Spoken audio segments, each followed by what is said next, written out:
Welcome back to Big Red Rant. And is everybody ready to not suck this year? The Huskers got some serious talent. Gary, don't laugh. I'm sick of it. We got some talent in this running back room, and we didn't even have to pay for most of it. Although we are allowed in a roundabout way to start paying players. We didn't have to really do it here. We've got some returning faces. This is an intriguing room that we wanted to break down. Before we do, guys, hit the like button. Do not forget to subscribe. And without further ado, I present to you Jaquez Yant, the Yant Man. You know this is my guy, and I want him to start. He's probably not going to start. But you've been hearing, what did he lose? 20 pounds? 25 pounds? I think he lost 1,000 pounds. Perfect. Yeah, so He'll be so fast. I don't know. Obviously, I don't even know that he needed to lose that much. But if this guy is any faster, because you know he doesn't really technically love to play like Brandon Jacobs, the way his body is built. Right. So can this be good for him that he lost this weight, or is it going to affect him in a negative way?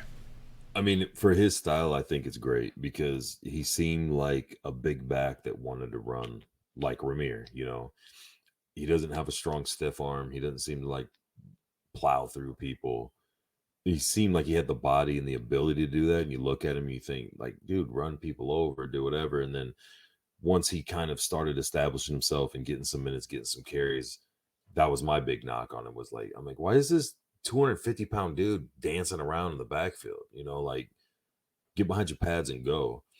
And if that's not his style, that's fine. That's not his style. But dropping down to 220, 225, and because he has good feet, he hits the holes. It wasn't like he missed lanes or did other things. There was a lot of good things there. It has to be one or the other. You either figure out how to run like a big, powerful back, or you slim down a little bit and do what what you're naturally trying to do or whatever. I think we have enough options that I hate to bust your bubble. I don't think he's going to be the starter. I hope he gets there. I don't care who. I legit don't care who. I hope somebody gets to a point where they're the staple in the backfield, like some of the studs we've had in recent past between Abdullah. No, we were talking about it before, and it was a brilliant point that you made, that there used to be a sense of calm when you realized that Burkhead you just knew that you were going to go at least a couple of yards forward, if not a big play. Amir Abdullah, go back to Roy Halu. We've always been a running back school, and it's nice to see them starting to get back to that. That can be Yant. That can be, for me, Rhamir. I really like Ramir Johnson and his, diversity. I feel like he can do a lot of different things.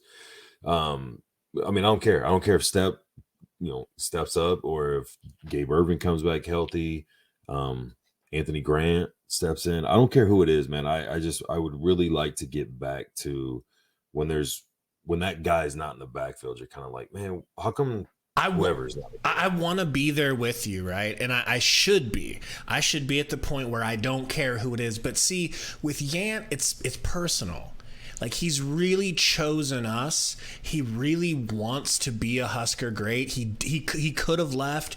It felt like he was going to leave, and he's like, hell no, I'm not leaving. Pulled a Wolf of Wall Street, and has just worked hard to get back and get his body where he wants it to be better. So it's just him choosing us. We're not the school that the best players usually choose to go to, until hopefully now. We will be. So it's just, I've got a little bit of sentiment with him. But let's talk about the betting favorite, which is probably Ramir Johnson. Yeah, I don't know 100% that it is. I would go with Rhamir because he had the bulk of the carries and everything. And like I said, me personally, I'm a what have you done for me lately, or a more established. I want to know what I'm getting. You know what I mean? Like, I don't get me wrong, I like guys with high ceilings and things like that. But when it comes down to it, like, I want to have some reliability. You know what you're getting from him. He's done it before. They are working him in the slot, here and there. So I don't know if that's a wrinkle in the offense or if that's a potential, you know, Wandale Robinson type situation, you know, with some versatility. Gabe Irvin was the first true freshman to start, you know, last year until he was hurt. He's back healthy. So, I mean, I wouldn't be surprised if he gets in there. But I just, like I said, man, I feel like we have a lot of options. I feel like we have a lot of situational type guys to where you can work things around. But it's just, it's going into it blind this year, especially with the new coaches. You know, some of the new players, running backs aren't that much new. There's some new guys coming in, but a lot of them aren't going to play. And I mean, it's mostly returning guys. We don't know what the identity is going to be. You know what I mean? With Thompson, are we going to be more of a pass first offense as opposed to run first with Adrian? We know Frost likes to run first. He always talks about establishing the run and doing your thing, getting a lead, and then just running the ball. Whipple doesn't seem to be that guy. He seems to be more of a pass first and a game by game as far as what the defense is giving you. So I mean, it's all speculation. Obviously, we don't know exactly the styles or the system or the the base of offense or sets we're going to come out in. So I mean, it's definitely going to be interesting to see. It would be cool to have Rhamir out there in the slot and have one or two other backs additionally. I think that causes a lot of issues, but with Mickey Joseph and all the receivers are good, and I don't unless you're going to ride out 5-6 receivers, I don't really know how that all works. But I don't know, man. Me personally, I'm a big Ramir guy. I would like to see him at least starting out there. But like I said, at the end of the day, I think week 1 you're going to get a good mix. Maybe week 2, and then I think they'll start to kind of separate themselves in between whether guys are banged up or not. Guys can. And another big thing that people don't bring up a lot with running backs is pass protection. If we're going to be throwing a lot, and you've got a handful of guys that are really good running back, who's the best blocker? Well, that makes me think. Yeah. Okay, I could be wrong, but it makes me think of Marquise Stepp. I feel like that was something that they trusted was Marquise Stepp as a pass blocker. Better than they felt like with last year. No, that they did last year.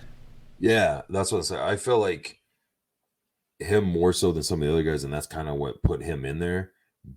But I feel like his decision making took him out from being the running back. You know what I mean? Like it was kind of if we're gonna pass, we'd like to have him in, but when we're running, we can't have this running back as our running back, which is a problem if you're a running back. So I mean, yeah, I agree with you, man. But I mean, that's just another factor that I think doesn't get brought up enough when you're looking at starting running backs. Is like, yeah, maybe one guy's super fast, maybe one guy's a power back, maybe one guy's versatile. You're right on there, dude. It's gonna come down to who can pass protect. Great point. Like that's what it is. Yeah, I mean. Yeah, so it's like that's going to be a big factor. I don't know if that'll be it, but I mean, it's going to be huge. As much as people are, it's always huge. It's always almost the determining factor. Yeah, it's big for sure. Especially like you said with Whipple, line hasn't stepped up much. Yeah, Anthony Grant, top JUCO running back. What'd you say? 5'11", 210. Got him from Florida 6'8", State. 315. One's a 3'9", 40. Perfect. So, I mean, he might make the team. I don't know. No, yeah. I mean, he's on paper and what you hear and see about things. But, I mean. You had an interesting take on it as far as money, following the money. Yeah, I don't know what or if his NIL deal is. I'm assuming he's got one because it seems like everybody that we're getting now does. But, like I've said before, if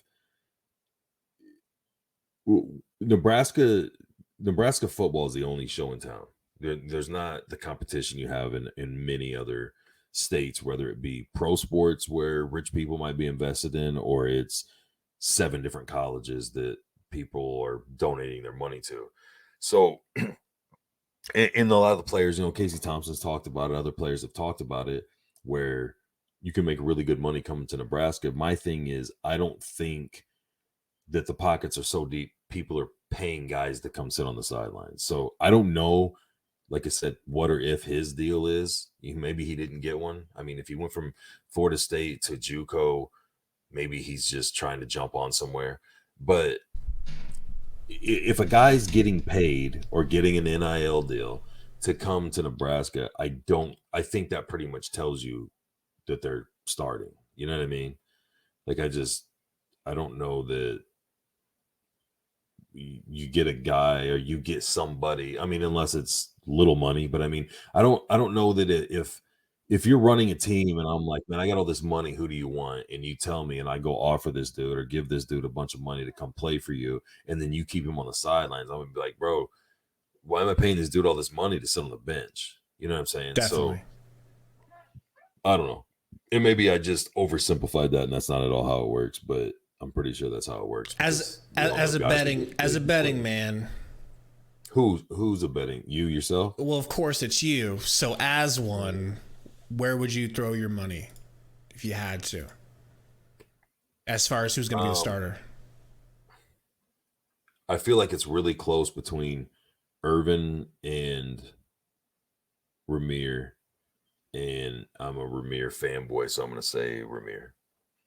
And I'm glad you can admit you're a Rhamir fanboy. It makes me feel better about being a Yant fanboy. Yeah. Guys, gals, in the chat, in the comments, let us know. Who do you think it's going to be? Rhamir? Is it going to be Jacquez? Is it going to be Marquise? Is it going to be Gabe Irvin? Is it going to be Anthony Grant? Did we miss anyone? Is there someone else y'all think it's going to be starting for the Huskers or winning the job over mid-season? Can't wait to hear from you guys what you think. Hit the like button. Don't forget to subscribe. Until next time, go Skurs.